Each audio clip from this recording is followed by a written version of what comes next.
क्या हुआ जब नन्हे मोहम्मद अपने चाचा के घर गए और उनके घर रिस्क की बारिश होने लगी और एक नदी में कैसे रास्ता बन गया, चलिए जानते हैं। दादा हजरत अब्दुल मुत्तलिब के इंतकाल के बाद हमारे प्यारे नबी सल्लल्लाहु अलैहि वसल्लम हजरत अबू तालिब की देखरेख में उनके घर पल बढ़ रहे थे। लेकिन जिस दिन से नन्हे मोहम्मद सल्लल्लाहु अलैहि वसल्लम उस घर में आए, उसी दिन से घर का माहौल ही पलट गया। घर के चारों तरफ फिजा में एक अनोखी सी महक तैरती रहती। जहाँ पहले खाने की किल्लत लगी रहती थी, अब नन्हे मोहम्मद सल्लल्लाहु अलैहि वसल्लम के साथ दस्तरख्वान पर बैठने से उस खाने में इतनी बरकत आ जाती कि सब पेट भरकर खाते। हजरत अबू तालिब का घर जो पहले तंगी में डूबा था, अब रिस्क से भरने लगा। जो जमीन कभी सूखी और बेजान पड़ी थी, अब उस पर हरियाली लहलहाने लगी। अक्सर ये होता कि दूध की मशक आधी भरी होती, लेकिन जब नन्हे मोहम्मद सल्लल्लाहु अलैहि वसल्लम उसमें से बस एक घूंट लेते तो वो मशक लबालब भर जाती। घर के सभी लोग जी भरकर पीते, फिर भी दूध में कोई कमी न आती। बीवी ने हैरानी से पूछा, ये कैसा अजब नजारा है, ये क्या हो रहा है? हजरत अबू तालिब ने जवाब दिया, ये कोई अचरज नहीं, ये मेरे भतीजे मोहम्मद की बरकत है। जब हजरत अबू तालिब बच्चों को नन्हे मोहम्मद सल्लल्लाहु अलैहि वसल्लम के संग खेलते देखते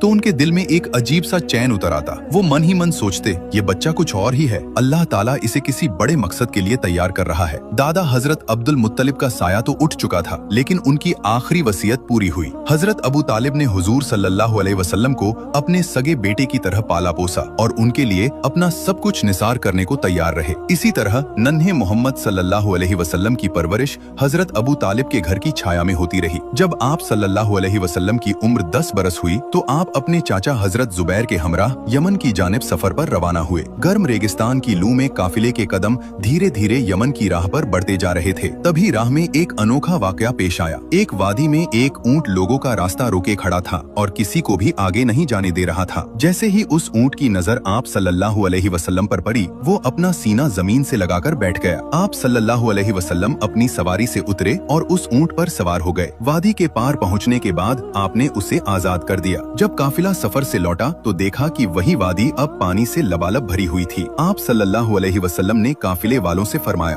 सब मेरे पीछे आ जाओ। जैसे ही आपने उस पानी में पहला कदम रखा, अल्लाह ताला ने अपनी कुदरत का जलवा दिखाया। पानी एक ही लम्हे में 2 हिस्सों में बट गया और रास्ता साफ हो गया। आप सल्लल्लाहु अलैहि वसल्लम और तमाम काफिले वाले बड़ी आसानी से वादी पार कर गए। जब काफिला सलामती के साथ मक्का लौटा तो लोगों ने ये पूरा माजरा शहर वालों को सुनाया। सबके मुंह से निकला, इस बच्चे की शान तो बेमिसाल है। सुभान अल्लाह। जो लोग नबी पाक सल्लल्लाहु अलैहि वसल्लम से सच्ची मोहब्बत रखते हैं, दिल से लिखिए, आई लव मोहम्मद सल्लल्लाहु अलैहि वसल्लम। और अगले पार्ट के लिए अभी सब्सक्राइब जरूर करें।